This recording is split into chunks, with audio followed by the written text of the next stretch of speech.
Okay. So maps and matrices.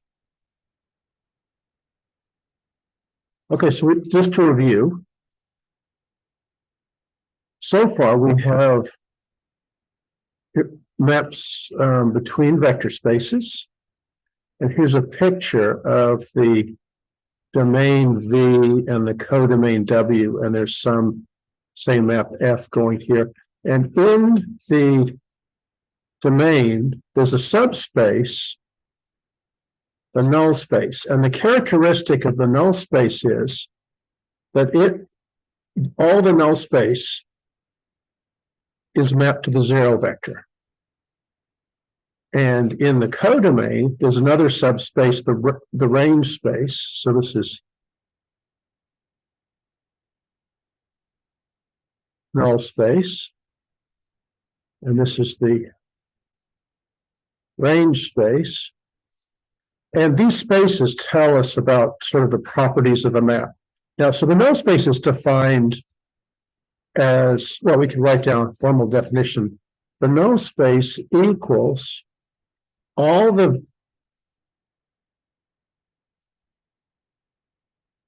vectors in V. So the null space is a subset of V such that F of V equals the zero vector. So it's everything that maps to zero. Now the range space is just a set of all the images of V. So the range space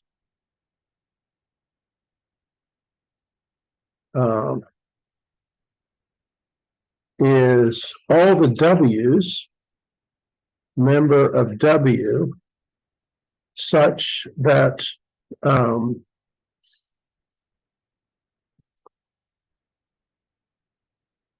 there is a V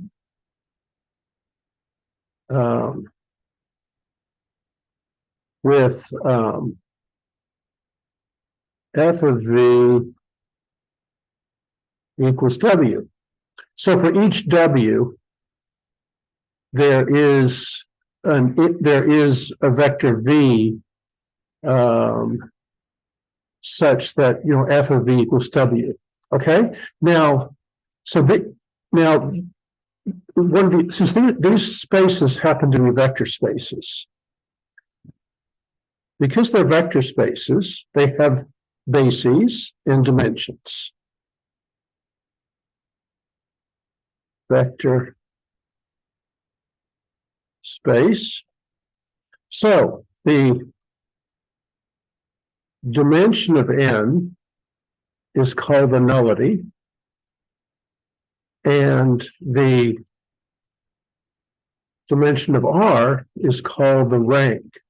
So it's the nullity of F, the rank of F. So they're numbers that characterize the map. Now, the crucial, so one of the properties is these correspond to the properties of being one-to-one and onto in the following way. Let's say that the map F was not onto. If it's not onto, then there's at least one vector V2 where V1 is not equal to V2. Well, let's do it this way. If F not onto, then there's two vectors V1 not equal to V2 that get mapped to the same vector, the same image, right? Because that's what failing to be onto. This onto means this can't happen. So if it is, not onto. It's one. I'm sorry. Let me get my head straight here. If F is not one-to-one, then this situation holds that there's two vectors that map to one vector here. Okay. So now, what's the consequence of that? Well, the consequence of that is that let's see what F, since V1 is not equal to V2, V1 minus V2 is not equal to the zero vector, right? If it's equal to the zero vector, then they would be the same vector. So if they're not equal, then this is not equal. So this is not equal to zero. But what does it map to? Well, this is a linear map. So we can apply, we can say because of linearity, this is equal to f of V1 minus f of V2. V1 minus V2 is basically V1 plus minus 1 V2. And so you can see how linearity works for subtraction. Now, because although V1 is not equal to V2, f of V1 is equal to f of V2 for these two vectors, so this equals the zero vector. But that means that we have a non-zero vector that maps to zero. So the point is, if f not 1 to 1, then n, the kernel, is not equal to the zero space. Okay? So if f is not 1 to 1, then the null space is not dimension zero. This is not, so it's not dimension is not equal to zero. And also if you have, say, two vectors, you can turn it around and say, if n is not equal to the zero space, then there's some vector v that's not equal to zero, that's a member of n. So therefore f of v equals the zero vector, right? But then I can take f of choose any v1 not equal to v, right? Then f of v1 plus v is going to equal, now since v1 is not equal to v, these are different vectors, but I can ask, well, let's see, what do I want to do? If they're not equal, yes, I want to do this. I want to say that oh,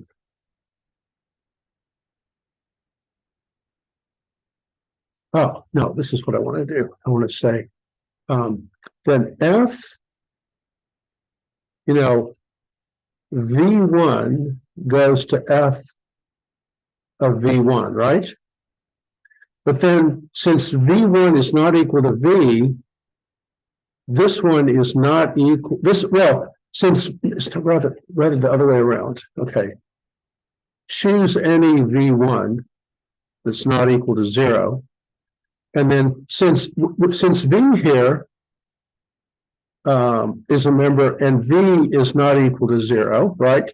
Well, v1 goes to f of v1. And then we can ask, well, what does f of v1 plus v go to?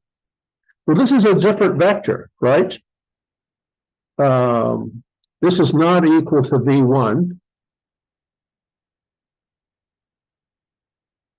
Or we can choose it. Okay, there's a little bit of, okay, let me just finish this, then we'll go back and clean it up. So the point is f of v1 plus v equals f of v1 plus f of v. But since f of v is zero, this equals f of v1. What that means is that if I choose any vector in v, any v1 in v, then v1 plus this vector over here that's a member of the null space, they go to the same thing. F of v1 equals f of v1 plus v, and these aren't equal. So that means it's not, so f not 1 to 1. The point is, this is a little proof, more or less, that a map is 1 to 1 if and only if the dimension of the null space is 0. So the sort of more, the bigger the null space is, the less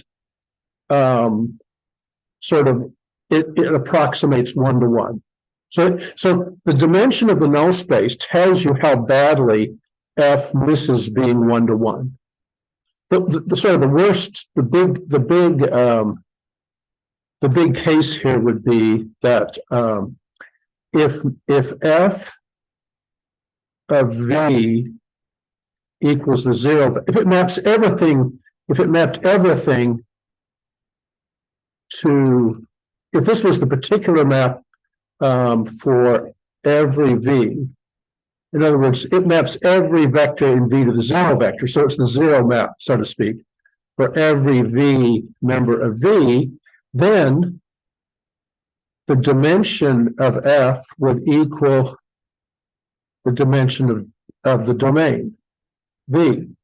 And that would be the worst case because they'd all be mapped to one vector. So it should be massively not 1-to-1. That's sort of the extreme case.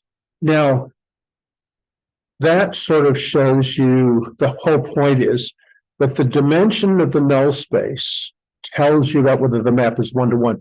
The bigger this zero space is, the more vectors you have that the less it's 1-to-1. It sort of is 1-to-1. But what about the range space?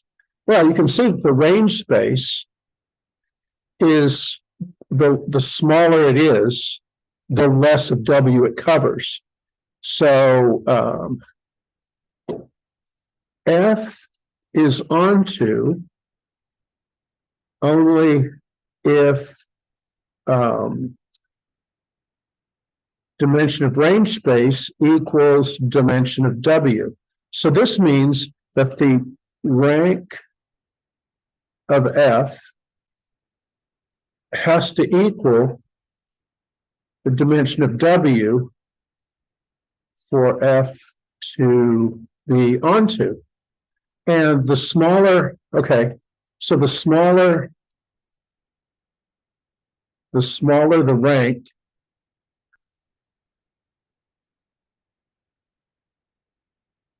the less of W gets covered. And the worst case up here with this map, let's call this map here Z, is it maps everything to the zero vector. So therefore, the rank of Z up here, rank of map Z, okay, equals 0. That's as small as it can get, which means that the only vector it would cover in the up here, the only vector it would cover would be the zero vector, and everything else would be left out. So the rank tells you about whether the map is onto. The null space tells you about how badly the map fails to be 1-to-1. So if a map is 1-to-1 onto, the null space is just the zero vector, and the range space is the whole codomain. So that's the sort of that's sort of the upshot of the whole thing that we did last week with the range space, the null space, the rank, and the nullity. Okay.